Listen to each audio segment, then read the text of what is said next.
The son of Gautama, they are still alive. They still exist in India. Through this Dhammayatra, we can revive this inheritance, you can say, the living tradition of India. And through this, I can see the light can spread, the Dhamma can spread throughout the world.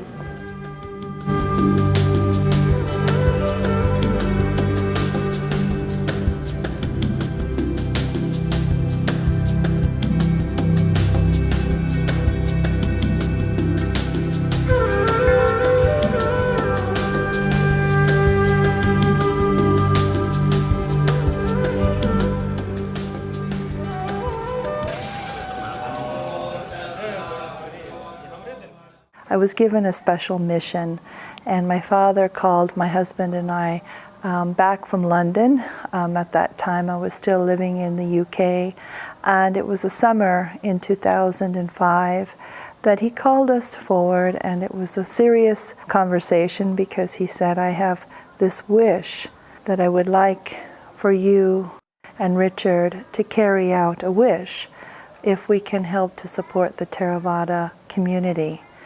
And so it became my mission to find out how was it to assemble these monastics from the Theravada community. And of course it was a very big learning lesson for me to even know who the Theravada community were, because I was coming from the Tibetan tradition, from the Nyingma, my father being a Nyingma Lama, and I could tell firsthand that the color of the robes were different, and there were different habits. They didn't eat after lunch, and there were different things, certain cultural norms that I had to become very familiar with very quickly. When we look back to our ancient roots, our history, we see Buddhism there. But we have skipped millennia. We have lost the contact with the living, breathing lineage and tradition. Why did that happen? I started to inquire these ruins that I would visit. They were just left as archaeological sites without any monks.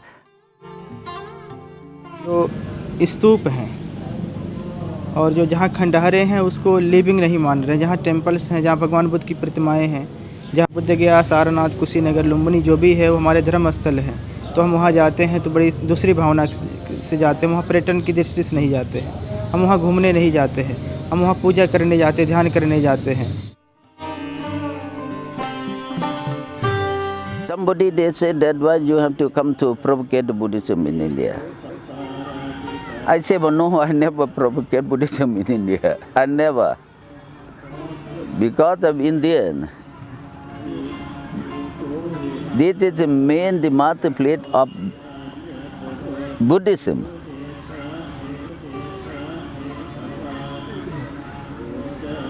Buddha, he enlightenment in India.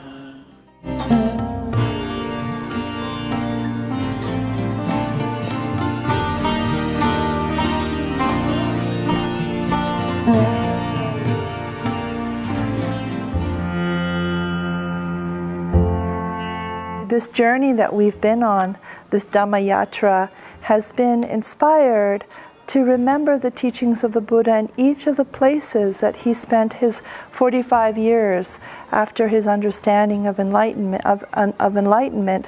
What did he teach in Sarnath? So we chant the Dhammachakra Sutra, the turning of the wheel.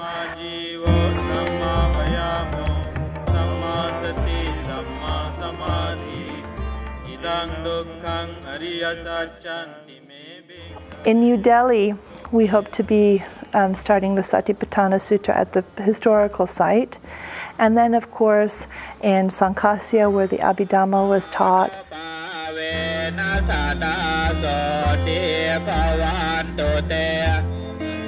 In Kushnagar, the Mahaparinirvana Sutra.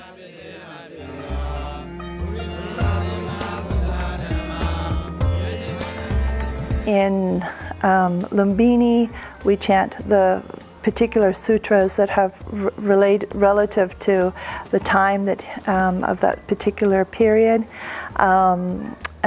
And then, of course, in Bodh Gaya, our main intention here is to recite the entire Tipitaka in our lifetime. There has always been some attraction towards this, finding out what is there in that kind of life. Why would people, leave normal life, go against the status quo?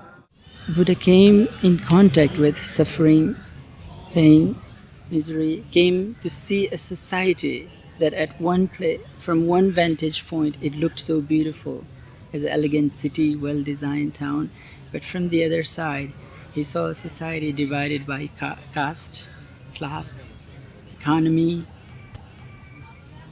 gender discrimination and such. अगर हम Buddhism को उनको बताते हैं, धम्म को उनको बताते हैं, तो अगर उनके धम्म समझ में आता है तो वो एक जो महिला होती है वो पूरे फैमिली का टेक केयर करती है, तो उससे क्या होता है कि वो पूरी फैमिली चेंज हो जाती है। हम जो समाज में परिवर्तन चाह रहे हैं, हम चाह रहे हैं कि फिर से भारत में बौद्ध धर्म लौट के आए, तो ये तभी संभव है जब हम महिलाओं को भी इसी प्लेटफॉर्म पे लेके आएंगे। When people are given social justice, people are ensured liberty, equality and fraternity, then this is not to be imagined that it is drawn from French Revolution. It has been enshrined in the principles of Buddhism. Revolution which is brought about by Dr. Ambedkar is really exceptional. This is historical, and we can say at modern times he has done a wonderful service by bringing these people into Buddha's path. They want social equality, they want social freedom, and they want to come out of the casteism and such things. But Buddhism is far beyond that. But the main goal of Buddha's teaching is to freedom. The Buddha says, like the ocean have only one taste, the taste of salt. Similarly, the Dhamma have one taste, that is the taste of freedom.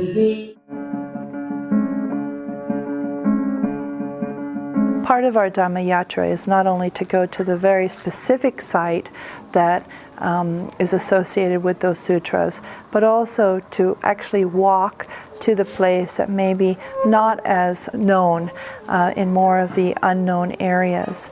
And that's a journey of uncovering, and it's an exciting journey because we've discovered when we go to the villages that sometimes you'll find old statues that they just keep by their as a kind of shrine in their home shrine, and it's just pretty amazing to see the bricks that are going back to hundreds and hundreds of years back. So I think more scholarship is needed, and of course identifying the history will allow us to get more knowledge that we can share with the monks and nuns, and of course to the Buddhist community as a whole, and maybe to India, because what we're recovering is India's great history here.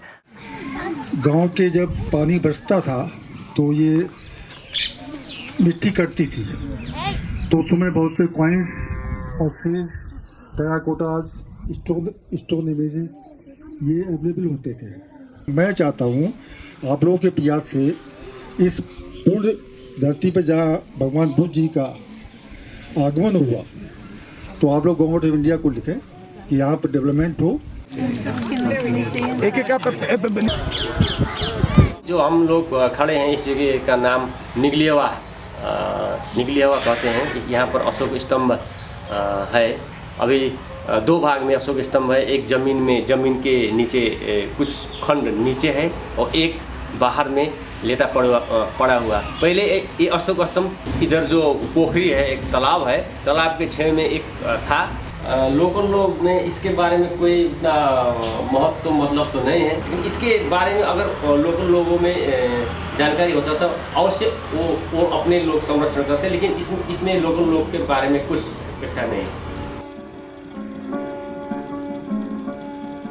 we are developing now Kapil Vastu circuit. Kapil Vastu used to be a kingdom of Sakyamuni Buddha, and it had a wider, frontiers.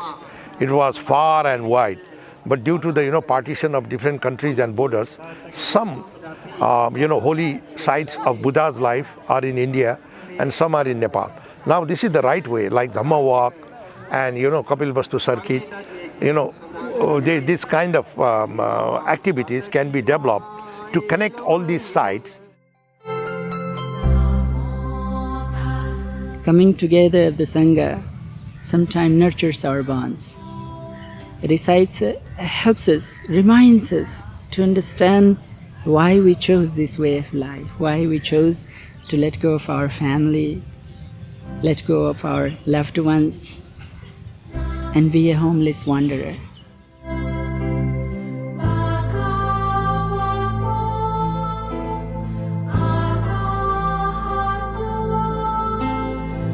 So the Theravada monks, they are coming into the one umbrella, and that too in India.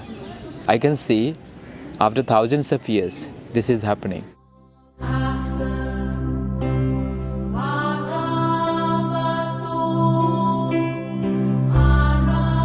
Mail होना जरूरी है. अगर mail नहीं होगा तो हम लोग foot होगा. अरे बर्मा का है, थाईलैंड का है, अमेरिका का नहीं होगा ये. ठीक है, हम बुद्ध हैं, हम बुद्ध सब एक है. इसी भावना से करेगा तो सफल होगा. वहाँ मोदी चले, हम आपके साथ हैं. जो अच्छा काम करेगा, कहीं भी हमको बुला ले, हम बिल्कुल तैयार हैं.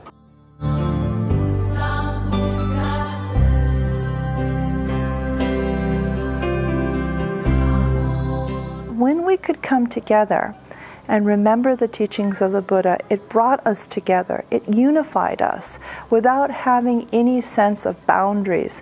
And that collection and that assembly of the Buddha's disciples, whether they're monks or nuns, was something that needed to be revived.